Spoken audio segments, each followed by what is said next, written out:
Hi friends, good morning. எல்லோரும் எப்படி இருக்கீங்க? சூப்பராக இருக்கீங்கன்னு நம்புகிறேன். நம்ம சேனலை சப்ஸ்கிரைப் பண்ணவங்களுக்கு எல்லாத்துக்கும் முதல்ல என்னோடய தேங்க்ஸ் சொல்லிடுறேன். என்னோடய நன்றிகள், மனமார்ந்த நன்றிகள்ப்பா. ஓகே, இன்றைக்கி காலையில் நம்ம வீட்டில் பிரேக்ஃபாஸ்ட்டுக்கு சக்கரவள்ளி கிழங்கு தோசை பண்ண போகிறேன். இது ஸ்வீட் தோசை. நெய்யில் செய்யணும், இல்லைன்னா நல்லெண்ணெயிலையும் செய்யலாம். ரெண்டுமே டேஸ்ட் நல்லாயிருக்கும். இது சக்கரவள்ளி கிழங்கு தோலோடு தான் ஸ்டீம் குக் பண்ணி சேர்த்துருக்கேன். இது கூட ஒரு 3 டேபிள் ஸ்பூன் அரிசி மாவு, 1 டேபிள் ஸ்பூன் ரவை, 1 டேபிள் ஸ்பூன் கோதுமை மாவு, இது 3 போட்டிருக்கேன். அப்புறமா இது வரேன் ஒரு நிமிஷம், 2 ஏலக்காய் போட்டுக்கிறேன். அதுக்கப்புறமா கொஞ்சமாக சுக்கு பொடி சேர்த்துக்கிறேன்.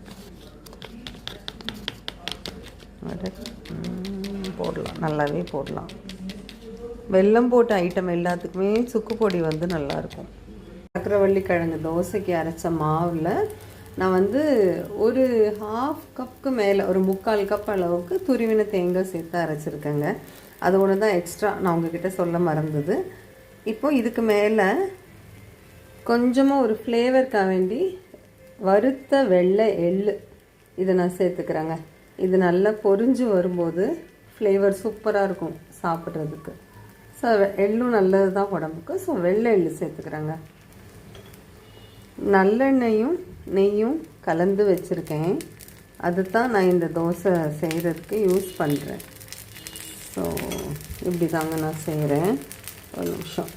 இது கொஞ்சம் மேல் பக்கம் நல்ல ஓரளவுக்கு குக்கான உடனே இந்த எள்ளெல்லாம் நீங்கள் கொஞ்சம் போட்டதுக்கப்புறமா கொஞ்சம் நேரம் வெயிட் பண்ணுங்கள். குக் ஆனதுக்கப்புறமா கொஞ்சம் டைம் ஆகும் குக் ஆகிறதுக்கு. ஏன்னா அதில் வெல்லம் இருக்கிறதுனால கொஞ்சம் தளர்வாக தான் இருக்கும். குக் ஆகிறதுக்கு கொஞ்சம் டைம் ஆகும். வெயிட் பண்ணுங்கள், காட்டுறேன்.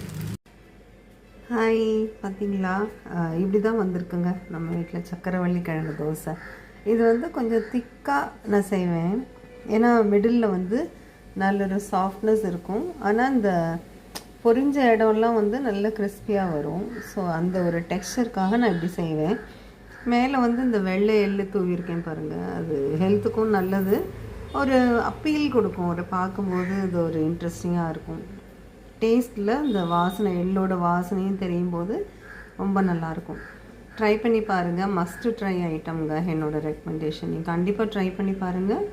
உங்களுக்கு பிடிச்சிருந்ததுன்னா எனக்கு கமெண்ட்டில் சொல்லுங்கள். அண்ட் இதில் வேறு ஏதாவது உங்களுக்கு ஐடியா, ஒரு வேரியேஷன் இருந்தாலும் ப்ளீஸ் அதை ஷேர் பண்ணுங்கள். I'll be glad to receive your thoughts. Okay? Thank you very much. Have a good day.